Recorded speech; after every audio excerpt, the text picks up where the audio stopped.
Capítulo 7. Entonces los hombres de Kiriat Jearim fueron por el arca del Señor. La llevaron a la casa de Abinadab, que estaba en las laderas, y comisionaron a su hijo Eleazar para que se encargara de ella. El arca permaneció en Kiriat Jearim mucho tiempo, 20 años en total.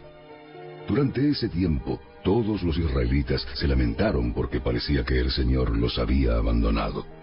Entonces Samuel le dijo a todo el pueblo de Israel: Si de todo corazón desean volver al Señor, desháganse de sus dioses ajenos y de las imágenes de Astoret. Dediquen su corazón al Señor y obedézcanlo solamente a Él. Entonces Él los rescatará de los filisteos. Así que los israelitas se deshicieron de todas sus imágenes de Baal y de Astoret, y adoraron únicamente al Señor. Después, Samuel les dijo: Reúnan a todo Israel en Mizpa, y yo oraré al Señor por ustedes. De manera que se reunieron en Mizpa, y en una gran ceremonia sacaron agua de un pozo y la derramaron delante del Señor. Asimismo, no comieron durante todo el día y confesaron que habían pecado contra el Señor. Fue en Mizpa donde Samuel se convirtió en juez de Israel. Cuando los gobernantes filisteos se enteraron de que Israel se había reunido en Mizpa, movilizaron a su ejército y avanzaron. El miedo invadió a los israelitas cuando supieron que los filisteos se acercaban. No dejes de rogarle al Señor nuestro Dios que nos salve de los filisteos. Que nos salve de los filisteos. Entonces Samuel tomó un cordero y lo ofreció al Señor como ofrenda quemada entera. Rogó al Señor que ayudara a Israel, y el Señor le contestó. Entonces, justo en el momento en que Samuel sacrificaba la ofrenda quemada, llegaron los filisteos para atacar a Israel. Pero ese día el Señor habló con una poderosa voz de trueno desde el cielo y causó tal confusión entre los filisteos que los israelitas los derrotaron. Los hombres de Israel los persiguieron desde Mizpa hasta un lugar abajo de Bet-car, matándolos a lo largo del camino. Luego Samuel tomó una piedra grande y la colocó entre las ciudades de Mizpa y Gesana. La llamó Ebenezer, que significa la piedra de ayuda, porque dijo: hasta aquí el Señor nos ha ayudado. De modo que los filisteos fueron sometidos y no volvieron a invadir a Israel por algún tiempo. Y durante toda la vida de Samuel, la mano poderosa del Señor se levantó contra los filisteos.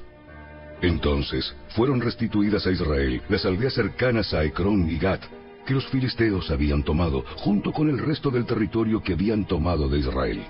Y en esos días hubo paz entre los israelitas y los amorreos. Samuel continuó como juez de Israel por el resto de su vida. Cada año hacía un recorrido y estableció su tribunal, primero en Betel, luego en Gilgal y después en Mizpa. Juzgaba al pueblo de Israel en cada uno de estos lugares. Luego regresaba a su hogar en Ramá, donde también atendía otros casos. En Ramá, Samuel construyó un altar al Señor.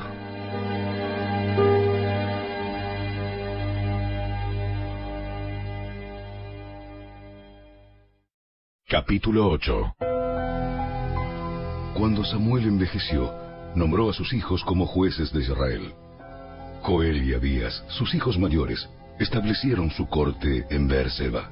Pero ellos no eran como su padre, porque codiciaban el dinero, aceptaban sobornos y pervertían la justicia. Finalmente, todos los ancianos de Israel se reunieron en Ramá para hablar del asunto con Samuel. Mira, Samuel, ya eres anciano, y tus hijos no son como tú. Danos un rey para que nos juzgue, así como lo tienen las demás naciones. Samuel se disgustó con esta petición y fue al Señor en busca de orientación. Haz todo lo que te digan, porque me están rechazando a mí y no a ti. Ya no quieren que yo siga siendo su rey. Desde que los saqué de Egipto me han abandonado continuamente y han seguido a otros dioses. Y ahora te tratan a ti de la misma manera. Haz lo que te pidan, pero adviérteles seriamente acerca de la manera en que reinará sobre ellos un rey. Entonces Samuel transmitió la advertencia del Señor al pueblo que pedía un rey. Esta es la manera en que un rey gobernará sobre ustedes. El rey reclutará en el ejército a los hijos de ustedes, y los asignará a los carros de guerra y a sus conductores, y los hará correr delante de sus carros. Algunos serán generales y capitanes del ejército. Otros serán obligados a arar y a cosechar los cultivos del rey. Y otros harán las armas y el equipo para los carros de guerra. El rey tomará a las hijas de ustedes y las obligará a cocinar, a hornear y a hacer perfumes para él.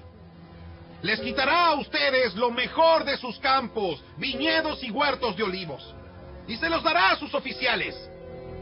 Tomará 1/10 parte de su grano y de sus cosechas de uvas, y la repartirá entre sus oficiales y miembros de la corte. Les quitará sus esclavos y esclavas, y les exigirá lo mejor de sus ganados y burros para su propio uso. Les exigirá la 10ª parte de sus rebaños, y ustedes serán sus esclavos. Cuando llegue ese día, suplicarán ser aliviados de este rey que ahora piden. Pero entonces, el Señor no los ayudará. Sin embargo, el pueblo se negó a escuchar la advertencia de Samuel. Aún así, todavía queremos un rey. Nuestro deseo es ser como las naciones que nos rodean.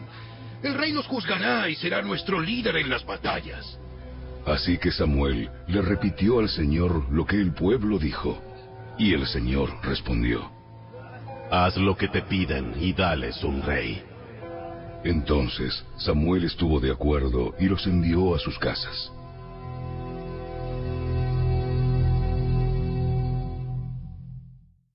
Capítulo 9. Había un hombre rico e influyente llamado Cis, de la tribu de Benjamín. Era hijo de Abiel, hijo de Seror, hijo de Becorat, hijo de Afía, de la tribu de Benjamín. Su hijo Saúl era el hombre más apuesto en Israel. Era tan alto que los demás apenas le llegaban a los hombros. Cierto día, los burros de Cis se extraviaron, y él le dijo a Saúl: Lleva a un siervo contigo y ve a buscar los burros. Así que Saúl tomó a un siervo y anduvo por la zona montañosa de Efraín, por la tierra de Selisa, por el área de Saalim y por toda la tierra de Benjamín, pero no pudieron encontrar los burros por ninguna parte. Finalmente, entraron a la región de Suf y Saúl le dijo a su siervo: Volvamos a casa. Es probable que ahora mi padre esté más preocupado por nosotros que por los burros. Pero el siervo dijo: Se me ocurre algo. En esta ciudad vive un hombre de Dios. La gente lo tiene en gran estima porque todo lo que dice se cumple. Vayamos a buscarlo. Tal vez pueda decirnos por dónde ir. Pero no tenemos nada que ofrecerle. Hasta nuestra comida se acabó y no tenemos nada para darle. Bueno, tengo una pequeña pieza de plata. Al menos se la podemos ofrecer al hombre de Dios y ver qué pasa. En esos días, si la gente quería recibir un mensaje de Dios, decía: Vamos a preguntarle al vidente, porque los profetas solían ser llamados videntes. Está bien. Hagamos el intento. Así que se encaminaron hacia la ciudad donde vivía el hombre de Dios. Al ir subiendo la colina hacia la ciudad, se encontraron con unas jóvenes que salían a sacar agua. Entonces Saúl y su siervo les preguntaron: ¿Se encuentra por aquí el vidente? Sí. Sigan por este camino. Él está junto a las puertas de la ciudad. Acaba de llegar para participar de un sacrificio público que se realizará arriba, en el lugar de adoración. Apúrense para que lo puedan encontrar antes de que suba a comer. Los invitados no comenzarán a comer hasta que él llegue para bendecir los alimentos.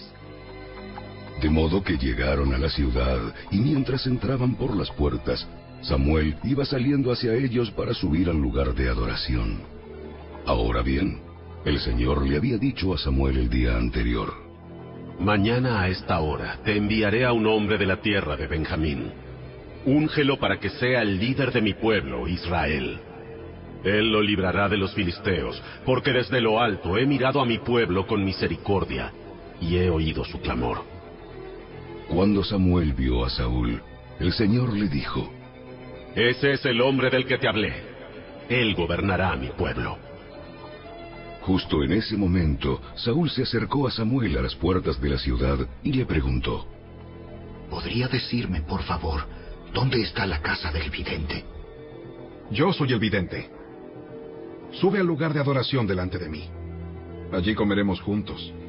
En la mañana te diré lo que quieres saber y te enviaré de regreso.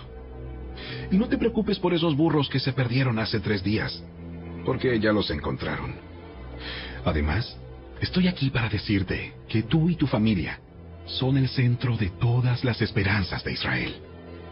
Saúl respondió: Pero solo soy de la tribu de Benjamín, la más pequeña de Israel. Y mi familia es la menos importante de todas las familias de la tribu. ¿Por qué me habla usted de esa manera? Luego Samuel llevó a Saúl y a su siervo al comedor y lo sentó en la cabecera de la mesa, y así los honró más que a los 30 invitados especiales. Después Samuel dio instrucciones al cocinero para que le sirviera a Saúl el mejor corte de carne, la porción que había sido reservada para el invitado de honor. El cocinero trajo la carne y la puso frente a Saúl.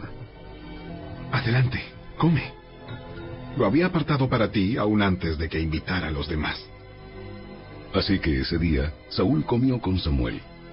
Cuando bajaron del lugar de adoración y regresaron a la ciudad, Samuel llevó a Saúl a la azotea de la casa y allí le preparó una cama. Al amanecer del día siguiente, Samuel llamó a Saúl. Levántate. Es hora de que sigas tu viaje. Así que Saúl se preparó y salió de la casa junto a Samuel. Cuando llegaron a las afueras de la ciudad, Samuel le dijo a Saúl que mandara a su siervo que se adelantara. Después de que el siervo se fue, Samuel dijo: Quédate aquí, porque he recibido un mensaje especial para ti, de parte de Dios.